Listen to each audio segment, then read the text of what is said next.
Jadi spirit pemilu tertutup dan terbuka itu bisa dielaborasi, Pak? Oh bisa, itu paling simpel kan gini Pak, ini aspek historis dulu nih. Kita pernah menggunakan sistem tertutup di masa lalu, yaitu di masa Orde Lama itu tertutup. Mencapai puncaknya pada masa Orde Baru, itu hampir semua sistem tertutup.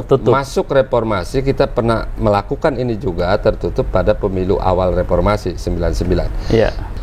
Kemudian kita koreksi. Jadi terbuka. Jadi sistem proporsional terbuka itu salah satu cara kita semua untuk mengkoreksi sistem lama yang tidak kompatibel dengan semangat kedaulatan rakyat. Iya. Makanya muncullah sistem proporsional terbuka. Lah sekarang mau tertutup lagi? Nah sekarang mau tertutup lagi, berarti kan mau balik lagi ke yang kemarin. Okay. Kalau mau balik lagi yang kemarin, kan kita sudah tahu yang kemarin kayak begitu, masa mau diulang lagi Pak? Iya, Caimin produk reformasi gitu kan ya. Caimin produk reformasi. Dan tidak mungkin mendukung terhadap proses atau pemilu yang tertutup.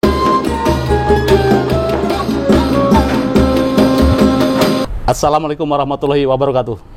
Waalaikumsalam warahmatullahi wabarakatuh. Ya, pemirsa pada Suara TV, sebuah kehormatan ini. Saya berada di fraksi Partai Kebangkitan Bangsa dengan Pak Yanwar Prihatin, Wakil Ketua Komisi 2 FPKB ya, DPR RI. Apa kabarnya Pak? Sehat walafiat. Ini begini Pak Yanwar, kok sekarang rame-rame nih, pemilu ini tadinya tertutup, kemudian terbuka lagi. Sekarang diinisiasi untuk tertutup lagi. Nah, mungkin bisa menjelaskan apa sih pengertian pemilu terbuka dan tertutup itu? Ya, yang pertama ini pengertian terbuka tertutup. Kalau dalam sistem pemilunya kan sederhana aja cara ngitungnya. Iya. Sistem proporsional tertutup itu artinya berdasarkan nomor urut. Kalau proporsional terbuka itu berdasarkan suara terbanyak. Ini kaitannya nanti dengan proses penghitungan suara siapa yang bakal terpilih sebagai calon legislatif. Ya. Kalau tertutup maka pemenang itu akan diukur berdasarkan nomor urutnya Pak. Misalnya Pak Yusuf nomor urut 1, saya nomor urut 2, sementara partainya di situ cuma dapat 1 kursi, maka dapat ke nomor urut 1. Ya kan? Ya. Kalau dapat 2 kursi nomor urut 2. Ya. Terus urut begitu. Itu makanya disebut dengan tertutup karena pemenang ditentukan berdasarkan ranking nomor per wilayah itu. Ya, per dapil. Per dapil itu berarti otomatis nomor 1 kalau nyoblos partai dapat 1 partai berarti itu dapat ke nomor 1. Iya. Tapi kalau terbuka kan nggak begitu. Iya. Pemenang ditentukan berdasarkan suara terbanyak. Dimanapun dia nomornya. Iya. Misalnya Pak Yusuf ada di nomor 5 tapi suaranya paling banyak, sementara partai setelah dihitung total akumulasi suara dapat 1 kursi, nomor 5 Pak Yusuf. Nomor 5 dapat ya. Itu artinya membedakan bahwa kalau tertutup orang diuntungkan oleh nomor. Iya. Kalau terbuka orang harus berprestasi, harus kerja, harus berbuat, harus bertindak supaya dia bisa mendapatkan dukungan yang lebih banyak. Jadi yang ini cenderung pasif. Yang tertutup, yang terbuka cenderung aktif calegnya. Iya. Jadi ini dua hal yang jauh berbeda suasananya. Kalau tidak salah ini kan tadinya kan kita sistem proporsional tertutup ya, 1999. Ya. Kemudian 2004 mulai uji coba ya. Kemudian 2009 tertutup betul, terbuka betul ya. Ya, memang bangsa Indonesia ini senangnya yang terbuka-buka gitu. Ya. Kadang kalau sudah ya kayak main layangan tarik ulur kira-kira gitu. Pertanyaannya siapa yang narik, siapa yang ulur kan gitu. Lah, kalau PKB sendiri itu bagaimana? Diuntungkan apa dirugikan dengan sistem tertutup ini? Yang pertama gini. Kalau kita ngelihat sistem manakah yang harus sebaiknya kita pilih, itu kan harus ada parameternya Pak. Iya. Parameter bisa banyak. Misalnya satu kita lihat dari sudut kedaulatan rakyat, ya kan? Kalau dari sudut kedaulatan rakyat antara terbuka dan tertutup, ini lebih bagus di mana diletakkannya. Apakah tertutup lebih pro kedaulatan rakyat atau terbuka lebih pro kedaulatan rakyat? Jadi parameternya harus ada. Iya. Kan sekarang hitungnya gampang. Kalau tertutup itu lebih kepada kedaulatan partai. Oke. Ya.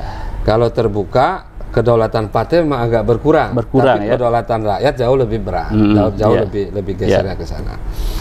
Yang kedua berdasarkan pendewasaan budaya politik. Pendewasaan budaya politik itu artinya apa? Baik di tingkat elit, para pemimpin maupun di tingkat pemilih masyarakat. Pendewasaan budaya politik akan jauh lebih bagus dalam kontestasi terbuka. Tapi dalam kontestasi tertutup, pendewasaan budaya politik menjadi lebih terhambat. Kenapa? Karena dalam yang sistem terbuka itu aspek kompetisi dilatih. Aspek kemampuan menarik pengikut pendukung dilatih oleh masing-masing caleg, ya kan? Yang ketiga, aspek performan, kesiapan diri dan lain sebagainya itu dituntut harus lebih perform, caleg harus lebih siap. Yang keempat, intensitas komunikasi dengan pemilih lebih akan intens, jauh lebih intens, ya kan? Yang kelima, buat pemilihnya juga apa? Mereka memiliki kesempatan yang besar untuk berinteraksi dengan calegnya. Siapa wakilnya yang dia kehendaki, wakil yang dia kehendaki siapa? Nah, dalam konteks ini maka dalam perspektif sistem proporsional terbuka, kedudukan pemilih jauh lebih kuat ketimbang partai. Jadi ini pendewasaan politik kan lebih jauh ya. Kalau tertutup itu membeli kucing dalam karung gitu ya. Kalau terbuka itu sudah tahu siapa yang wakil saya yang harus dipilih ya. Di situ ya bedanya. Kalau dalamnya ada kucing, kalau nggak ada kucing jadi masalah juga karena karungnya nggak bisa dilihat. Kalau masih ada kucing masih beri lah. Kalau nggak ada kucingnya gimana? Celaka 12 ya. Ya kalau dari perspektif PKB sendiri nih, kan penguatan partai itu kan akan lebih solid ini kalau tertutup. Artinya kan partai ini kan diuntungkan ini, bisa mengontrol anggota. Sekarang itu kan dengan sistem terbuka, ini powernya partai sedikit kurang powerful. Lebih powerful. Bagi fungsionaris DPP partai itu akan lebih menguntungkan kan? Ya dari sudut pandang itu iya.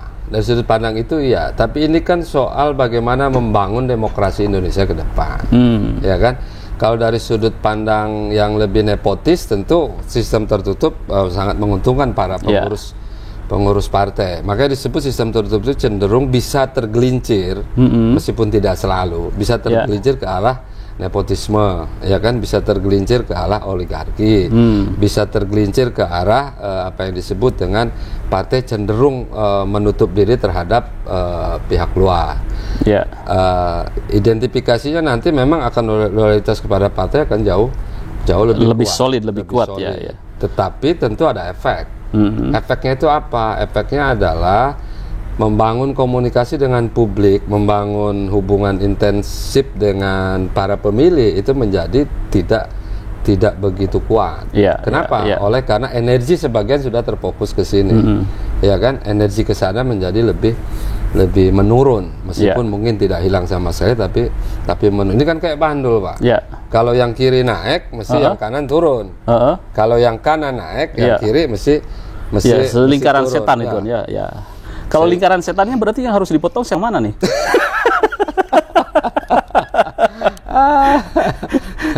Makanya PKB sih berpendapat bahwa ini bukan soal bagaimana keuntungan dari masing-masing partai saja, bukan. Tetapi ini bagaimana kita meletakkan duduk perkara perkembangan demokrasi kita hari ini dan ke depan. Kita harus menatanya bagaimana. Tapi kata kuncinya kan adalah menjaga kedaulatan rakyat. Setuju ya. Kan? Yang kedua, kata kunci yang berikutnya adalah pendewasaan budaya politik. Kata kunci yang ketiga, hubungan antara pemilih, masyarakat, warga dengan para pemimpinnya, dengan para wakil rakyatnya ya. Dan yang keempat, jangan lupa, Pak. Sistem proporsional terbuka dan tertutup itu memberikan efek ekonomi yang beda juga, Pak. Bedanya bagaimana? Bukannya dengan terbuka ini itu uang lebih banyak keluar, kemudian juga money politik itu disinyalir itu lebih besar beredarnya. Nah, sekarang kalau tertutup kan tidak itu. money politik misalnya. Money politik itu kan sebagai proses yang terjadi hari ini, ya kan, pengalaman kita. Itu yang saya sebut overdosis dari sistem pemilihan, sistem proporsional terbuka. Tapi overdosis ini itu kan sekaligus juga akan mendewasakan para pemimpin, wakil rakyat, dan para pemilih. Pada akhirnya sekarang orang mulai sadar, oh ternyata kalau milih orang yang money politik itu bahaya juga. Kesadaran itu kan perlahan udah mulai tumbuh, Pak, di masyarakat itu. Bukannya menikmati itu rakyat itu. Menikmati, tapi pada akhirnya mereka punya pilihan sendiri, Pak. Jangan lupa, Pak. Mereka punya pilihan sendiri. Artinya mereka pun sekarang sudah punya cara untuk membuat jerak orang-orang semacam itu, ya kan? Nah, proses ini nanti pada akhirnya mencapai satu titik equilibrium di mana orang mulai memikirkan soal kualitas setelah melewati jembatan yang yang semacam ini. Nah, tapi kalau ini nggak pernah dilatih gitu kan, ya kita kapan belajarnya untuk pendewasaan budaya politik masyarakat? Masyarakat sekarang udah bisa menilai kok siapa calon yang menurut dia bisa dipercaya. Apakah calon yang punya uang banyak atau calon yang dari sudut lain? Masyarakat udah bisa nilai sekarang kok. Ke pemirsa Barasuara TV memilih calon yang cerdas, kemudian amanah, atau yang menghambur-hamburkan uang? Saya tulis ya komentarnya. Kalau Pak Yanwar di mana nih? Dapilnya? Saya Jabar 10. Oh, Jabar 10. Kabupaten Kuningan, Ciamis, Banjar, Pangandaran. Waduh, itu daerah saya nih. Jawa Barat. Dan yang kedua jangan lupa, Pak. Side effect. Side effect-nya apa tuh? Bukan. Maksud saya efek samping ketika tertutup. Salah satu yang rugi siapa, Pak? Para pelaku usaha, Pak. Apa itu? Loh, yang cetak kaos, cetak baliho, cetak stiker, cetak kalender. Itu kalau dalam tertutup mereka ngapain lagi cetak begitu caleg-caleg? Kan masih ada lah, kan partai tetap saja kan, mesin partai itu akan bergerak. Tapi beda kalau terbuka itu caleg-caleg bisa inisiatif nyetak sendiri-sendiri. Makanya itu ketika menjelang pemilu dalam suasana terbuka itu para pelaku usaha ini juga hidup bergeliat ya, Pak. Bergeliat, Pak. Kalau dari sisi kebijakan partai ya, PKB itu lebih enjoy tertutup atau terbuka? Ini declare ininya ya, statement politiknya dari PKB itu. Oh, tentu PKB lebih ke terbuka. Terbuka ya. Kenapa? Karena PKB menyadari bahwa budaya politik yang kuat, politik yang hebat adalah ketika hubungan antara pemimpin dan rakyatnya juga kuat. Itu satu. Yang kedua, kecerdasan pemilih untuk menentukan siapa yang mewakili mereka itu hanya bisa dilatih di dalam proporsional terbuka. Yang ketiga, pada akhirnya para pemimpin itu akan menemukan titik equilibrium antara tingkat popularitas dan tingkat kualitas. Mereka akan ketemu titiknya, dan itu akan berlangsung di dalam satu mekanisme di mana proporsional terbuka terus didorong sebagai bagian dari sistem pemilu yang kita anut.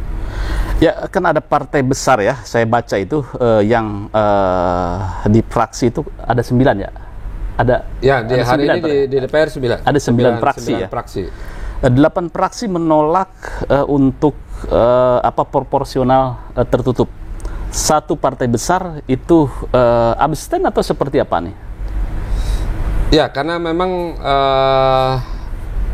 yang 8 ini cenderung kepada terbuka, bukan tertutup. Yang satu ini memang lebih condong ke tertutup.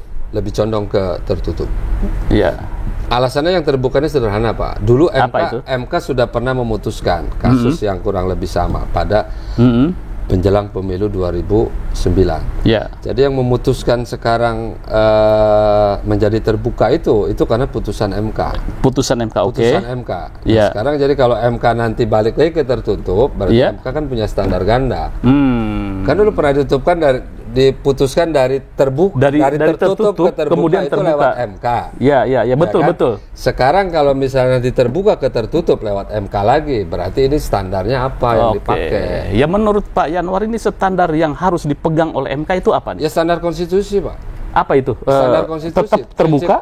Prinsip-prinsip dasarnya itu satu tidak bertentangan dengan konstitusi. Meskipun secara konstitutif Undang-Undang Dasar 45 tidak mengatur secara rigid kita mesti menggunakan sistem pemilu yang seperti apa, nggak ada, Pak. Artinya apa? Sistem pemilu itu diserahkan kepada pembuat undang-undang karena dia bersifat dinamis, fleksibel. Iya, iya. Contoh misalnya, bagaimana cara kita menyiasati atau mengurangi money politik? Ya Iya. ini jangan dikaitkan dengan konstitusi, itu dinamika yang berkembang, itu cukup diatasi oleh para pembentuk undang-undang. Iya, iya. Apakah aspek penegakan hukumnya kurang, Iya. pendidikan politik di partainya kurang, pendidikan di pemilihnya kurang, dan seterusnya. Itu kan bisa diatasi oleh Iya. para pembentuk undang-undang. Tidak harus dihadapkan dengan konstitusi. Jadi sebuah case yang berbeda antara sistem proporsional tertutup dan terbuka dengan money politik. Itu case yang berbeda ya. Saya lihat gitu kan ya. Kalau demokrasi berarti kan lebih kepada proporsional terbuka nih. Ya. Nah, mungkin sebagai closing statement ya, kira-kira gitu kan ya. Ini kan masih 1 tahun, masih panjang nih, Masih panjang. ini masih panjang ya. Kemudian surat suara juga kan belum dicetak Belum, nih Pak Yanwar, masih jauh ya. Ya. Artinya kalau ujung-ujung nih, ini bahasa orang Betawi nih, ujung-ujung ketok palu jebret, jadi kan, MK memutuskan tertutup, apa yang akan dilakukan oleh PKB? Kalau itu tertutup, yang pertama PKB tentu tidak mungkin jalan sendiri, Pak. Ya kan? Kenapa? Karena pemilu ini berkaitan dengan banyak pihak, stakeholder banyak pihak, terutama partai-partai politik sebagai stakeholder utama. Dan ini memerlukan komunikasi, koordinasi dengan partai-partai lain. Itu satu, ya kan? Jadi aspek koordinasi, aspek komunikasi dengan partai lain tentu akan menjadi lebih intensif. Yang kedua, PKB tetap berpegang pada prinsip bahwa pemilu adalah ujung tombak kedaulatan rakyat. Ya. Pembuktiannya ada di situ, dan kita sudah menyatakan kedaulatan tertinggi ada di tangan rakyat. Yuk kita uji kedaulatan rakyat ini bersemayamnya di proporsional terbuka atau di tertutup. proporsional tertutup. Iya, iya. Itu aja dulu yang harus dikelirkan, ya kan? Kemudian yang kedua, untuk mendewasakan budaya politik masyarakat, itu lebih cocok di tertutup atau terbuka. Ya kan?